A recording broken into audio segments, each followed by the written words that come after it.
பேசாமல் வீட்டிலே சமைச்சு சாப்பிட்டுட்டு நிம்மதியாக தூங்கியிருக்கலாம் அப்படின்னு எங்களை ஃபீல் பண்ண வச்ச பிளேஸ்க்கு தாங்க நாங்கள் இப்போ போயிட்டுருக்கோம். சண்டே இது எங்களோட ரொம்ப நாள் பிளானுங்க. ஆக்சுவலாக ஃப்ரெஷ்ஷாக மீனெல்லாம் கிடைக்கும், நல்லா சாப்பிட்லாம் அப்படிலாம் சொல்லி என் ஹஸ்பண்ட் ரொம்ப ஹாப்பியாக போயிட்டு இருந்தாருங்க. ஆக்சுவலாக நாங்கள் எங்கள் எக்ஸ்பெக்ட் பண்ணி போனது ஒன்று, நடந்தது ஒன்று. போகிற வழியில் சூப்பராக இருந்ததுங்க. வியூஸ் எல்லாம் நல்லா என்ஜாய் பண்ணிவிட்டு மார்னிங் ஒரு 10 o'clock கிளம்பி நாங்கள் வந்த இடம் தாங்க கொடிவேரி டேம். அங்கே போய் பார்த்ததுமே தண்ணியும் இல்லை, எதுவுமே இல்லைங்க. சண்டேன்றதால நிறைய க்ரௌடாக இருந்துச்சு. ஓகே, இங்கே நம்ம குளிக்க கம்ஃபர்டபுளாக இருக்காதுன்னு சொல்லிவிட்டு ஒரு குட்டி பிளேஸ் ஒன்று சொன்னாங்க. அங்கே பக்கம்தான், கொடிவேரி டேம் கூட சேர்ந்தது தான். அங்கே கொஞ்சம் பக்கத்துலேயே கேப் இருந்தது, அங்கே சமைச்செல்லாம் கொடுத்துட்டு இருந்தாங்க. அந்த வழியாக நாங்கள் நடந்து போயிட்டுருந்தோம். அங்கே போய் பார்க்கும்போது ஒரு குட்டி ஃபால்ஸ் இருந்துச்சு. ஆக்சுவலாக அதில் நாங்கள் இறங்கி குளிக்க போகும்போது அங்கே நண்டா மீனான்னு தெரிலங்க, எங்கள் காலை பிடிச்சி கடிக்க ஆரம்பிச்சிருச்சு. ஸோ நாங்கள் பயந்துட்டு சாப்பிட வந்துட்டோம். சரி, அங்கே இதுக்கு மேலே குளிக்க வேணாம் அப்படின்ட்டு. ஆக்சுவலாக அங்கே சொல்ல போனால் அது மீன் குழம்புன்னு சொல்ல முடியாதுங்க, கார குழம்பு, நல்லாவே இல்லைங்க. மீன் சோறுக்கு ஆசைப்பட்டு கொடிவேரி வந்து அங்கே பாருங்க தொப்பை நம்பி கிடக்குது.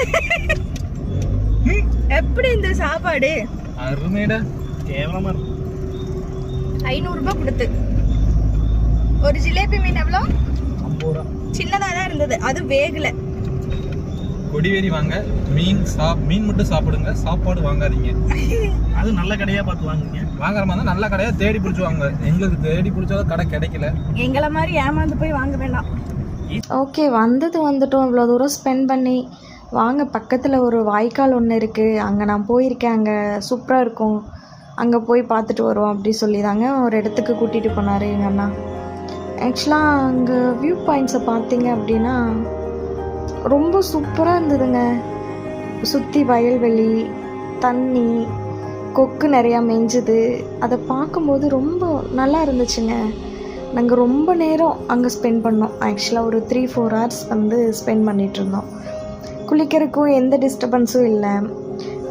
அங்கே எப்படி இருந்துச்சு அப்படின்னாங்க, ஒரு ஆள் வந்து மூழ்கிற அளவுக்கு வந்து தண்ணி போயிட்டு இருந்ததுங்க.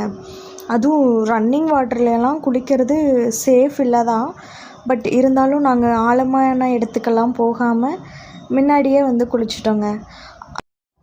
நம்ம தாங்க ஆழமாக இருக்குது, பார்த்து சேஃபாக குதிக்கணும், விளையாடணும் அப்படியெல்லாம் சொல்லிகிட்ருக்கோம். ஆக்சுவலாக அங்கே பாருங்களேன், மரத்து மேலே ஏறி நின்று ஒரு 7th 8th தாங்க படிச்சுட்ருப்பாங்க. அப்படி என்ஜாய் பண்ணுறானுங்க. பார்க்கும்போதே ஐயோ இதெல்லாம் நமக்கு கிடைக்கலையே அப்படின்ற ஒரு ஃபீல் இருந்துச்சுங்க.